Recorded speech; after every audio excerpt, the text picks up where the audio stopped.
Bapak Ibu Saudara yang terkasih dalam Yesus Kristus, kita berjumpa lagi secara virtual dari tempat kita masing-masing dalam renungan Kamis edisi 12 Juni 2025. Mari kita berdoa.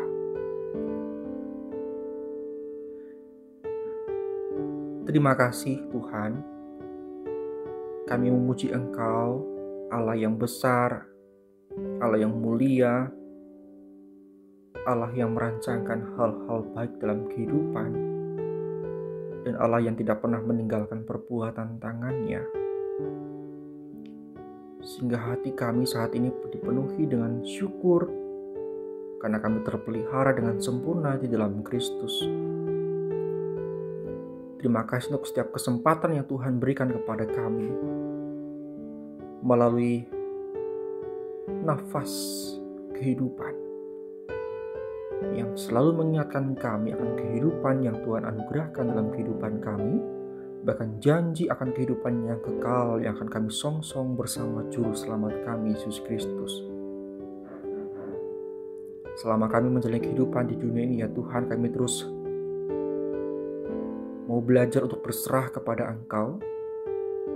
Tuntunlah kami, arahkan kami pada jalan kebenaran, supaya iman dan pengharapan kami semakin teguh, supaya kami yang sedang lelah dikuatkan dan diberikan kekuatan ekstra, supaya kami yang sedang kendor, kami didorong untuk tekun mempertahankan iman dan kepercayaan kami. Berbicaralah kepada kami melalui firman-Mu, supaya kehidupan kami terbangun di dalam Kristus. Amin. Hari ini saya akan membacakan firman Tuhan dari surat Yohanes yang ketiga. 3 Yohanes ayat yang ke-9 sampai 11. Ayat 9 sampai 12. Aku telah menulis sedikit kepada jemaat, tetapi Diotrefes yang ingin menjadi orang terkemuka di antara mereka tidak mau mengakui kami. Karena itu, apabila aku datang, aku akan meminta perhatian atas segala perbuatan yang telah dilakukannya, sebab ia melontarkan kata-kata yang kasar terhadap kami dan belum merasa puas dengan itu. Ia sendiri bukan saja tidak mau menerima saudara-saudara yang datang, tetapi juga mencegah orang-orang yang mau menerima mereka dan mengucilkan orang-orang itu dari jemaat. Saudara-saudaraku yang kekasih, janganlah meniru yang jahat, melainkan yang baik. Barang siapa berbuat baik, ia berasal dari Allah, tetapi barang siapa berbuat jahat, ia tidak pernah melihat Allah. Tentang Demetrius, semua orang memberi kesaksian yang baik, malah kebenaran sendiri memberi kesaksian yang demikian. Dan kami juga memberi kesaksian yang baik tentang dia. Dan engkau tahu bahwa kesaksian kami adalah benar. Bapak Ibu Saudara, kalau kita membaca surat 3 Yohanes ini, setidaknya dari ayat yang ke-5 sampai yang ke-12, surat ini sebenarnya ditujukan kepada Gaius, seorang yang setia dalam mengikut Tuhan. Dari namanya kita tahu bahwa dia bukan berasal dari latar belakang Yahudi. Tetapi hal yang indah adalah bahwa kepada dia Rasul Yohanes memberikan suatu pujian sebagai seorang yang setia dan hidup dalam kebenaran Allah. Pujian itu juga ditujukan kepada Demetrius yang setia melakukan kebenaran. Hal yang sangat kontras kita bisa bandingkan dengan Diotrefes yang mendapatkan teguran keras dari Rasul Yohanes karena sikapnya yang ingin menonjolkan diri. Bapak Ibu Saudara, saat itu persaingan pribadi antar pemimpin gereja terjadi pada era kepemimpinan yang sudah mulai beralih dari para rasul kepada kepemimpinan gereja yang sifatnya otonomi di masing-masing gereja. Hasil dari persaingan itu adalah perselisihan. Ketika beberapa orang percaya dari latar belakang yang berbeda bekerja sama dalam pekerjaan Tuhan, tidak dapat dihindarkan terjadi perbedaan pendapat perselisihan, bahkan tidak jarang hal itu berakhir dengan perpecahan di antara saudara seiman. Karena saling berusaha memperlihatkan kehebatan masing-masing. Dan hal ini juga menjadi dinamika yang terjadi di gereja dewasa ini.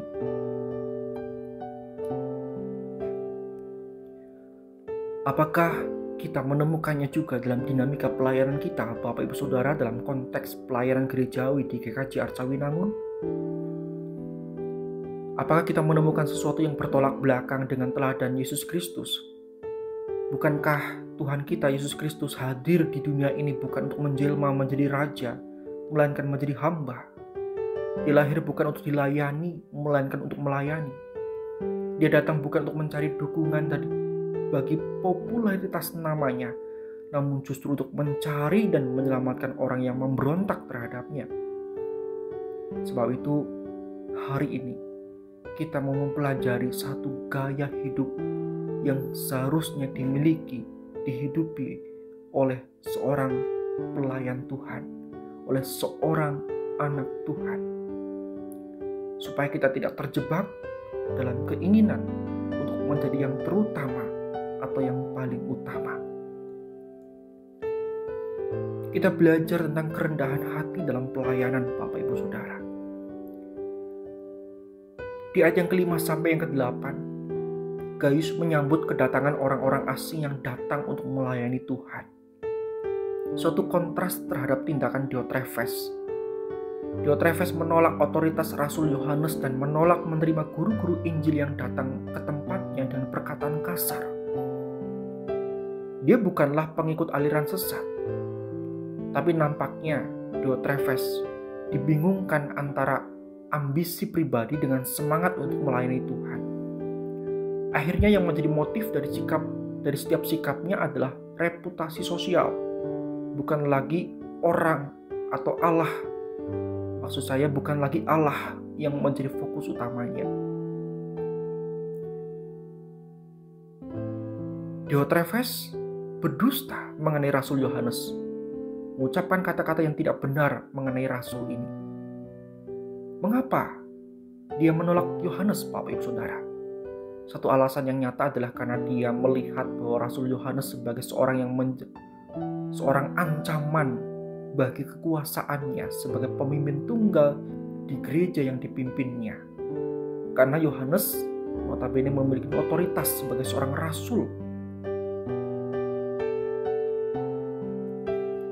Jadi Bapak Ibu Saudara, ternyata keinginan untuk menjadi yang terutama membuat Diotrefes tidak mampu merendahkan diri dan menempatkan dirinya di tempat yang seharusnya sebagai seorang yang melayani Tuhan.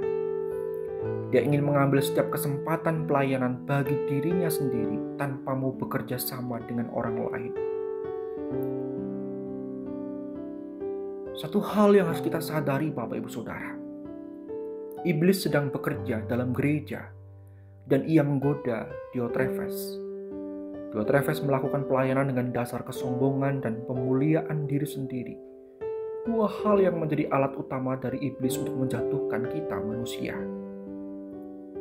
Kalau kita mengingat kasih, maksud saya kisah Adam dan Hawa, kejatuhan mereka dalam dosa bukan sekedar karena mereka memakan buah pengetahuan yang baik dan jahat, Bapak Ibu Saudara, tetapi karena adanya keinginan untuk menjadi seperti Allah, menjadi yang terutama.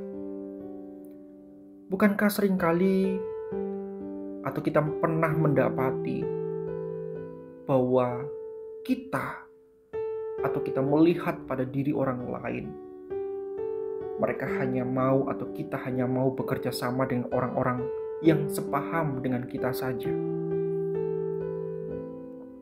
Bapak Ibu Saudara, firman Tuhan memang mengatakan dalam 2 Petrus bahwa kita tidak boleh bersekutu dengan para penyesat. Dalam 2 Korintus 6 ayat 14 kita juga tidak boleh terikat dengan orang-orang yang tidak percaya. Dalam Roma 16 ayat 17-19 kita juga harus menghindari mereka yang secara doktrinal menolak firman Tuhan.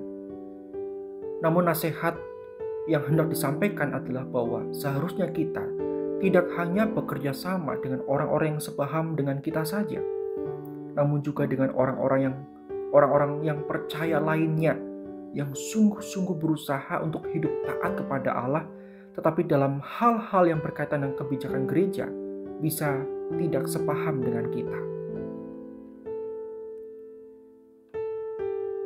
Jadi kita belajar Bapak Ibu Saudara bahwa ambisi untuk keinginan pribadi dalam suatu pelayanan adalah suatu awal kegagalan pelayanan itu sendiri.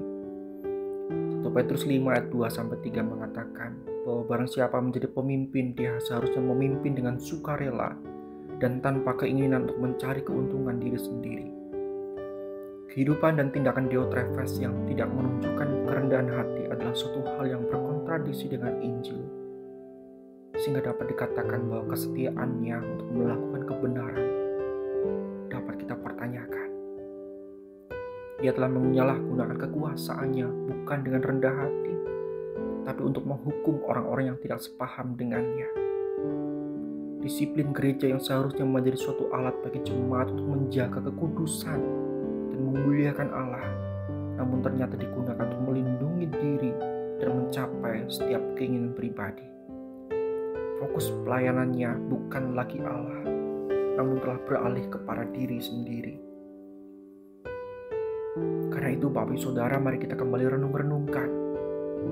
Entah sebagai hamba Tuhan, sebagai majelis, sebagai pengurus komisi, sebagai pelayan-pelayan ibadah,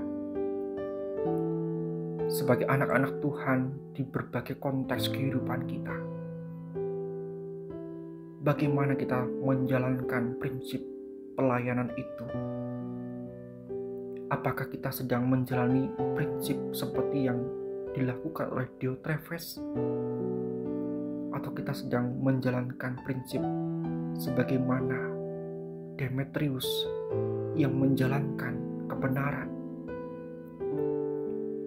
Baiklah kita menjadi ingat bahwa kita harus melayani Tuhan, belajar terus Bapak Ibu Saudara untuk melayani Dia dengan rendah hati. Mari kita berpelayanan dengan siapapun. Mari kita bekerja sama memuliakan nama Tuhan dengan siapapun. Karena tidak memandang kita dari latar belakang apa, ketika Tuhan memberikan kepercayaan dan panggilan yang sama untuk kita, untuk melakukan pelayanan bersama, untuk menjalani kehidupan bersama, maka itu adalah konteks yang Tuhan berikan kepada kita untuk kita bertumbuh bersama, berkembang bersama, memuliakan Tuhan bersama, bukan dengan mengedepankan keinginan kita sendiri, namun juga keinginan bersama. Karena itu Bapak Ibu Saudara, mari kita kembangkan gaya hidup pelayanan yang seperti ini. Itu gaya hidup yang rendah hati, baik kepada Allah di hadapan Allah maupun juga di hadapan sesama kita. Tuhan memberkati Bapak Ibu Saudara. Mari kita berdoa. Tuhan, kami bersyukur untuk firman-Mu yang memimpin dan juga mengarahkan kami pada jalan kebenaran. Ajar kami, Roh Kudus tolong kami, supaya kami belajar seperti Demetrius yang setia, menjalankan kebenaran.